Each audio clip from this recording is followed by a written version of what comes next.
நேற்று கூட நீங்கள் கண் கூட பார்த்துருப்பீங்களே, ஏர்போர்ட்டில் துப்பாக்கி எடுத்துலாம் மிரட்டுறாங்கல்ல. நீங்கள் இதை நான் உண்மையை சொன்னால் உங்களுக்கு கோவம் வந்துடும். எந்த தலைவராவது போகும்போது இந்த மாதிரி துப்பாக்கி எடுத்து காட்டியிருக்காங்களா? இல்லை கேப்டன் வந்து எத்தனையோ இடத்துக்கு போயிருக்கிறாரு, அவரெல்லாம் இப்படிதான் வந்து கத்திய துப்பாக்கிலாம் எடுத்து காட்டிட்டு இருந்தாங்க கூட போனவங்க.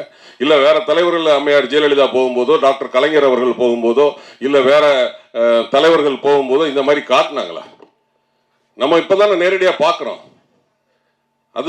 அதுதான் எங்களுக்கு வருத்தமாக இருக்குது. அந்த கலாச்சாரம் எங்களுக்கு வந்து கஷ்டமாக இருக்குது. ஏன்னா நாங்கள் வந்து எப்போதுமே கேப்டன் வழியில் வந்தவங்க. வெட்டு ஒன்று துண்டு ரெண்டு, உண்மையாக பேசுவோம், ஸ்ட்ராங்காக பேசுவோம். கேப்டன் அதுவும் ஏன் பயப்படுறீங்க, உண்மையை பேசுங்க அப்படின்னு தான் சொல்லுவார். நாங்கள் அதைத்தான் வந்து நாங்கள் வந்து சொல்கிறோமே தவிர எங்களுக்கும் அவருக்கும் போட்டியே கிடையாது. அவர் மிகப்பெரிய ஒரு நடிகருங்க.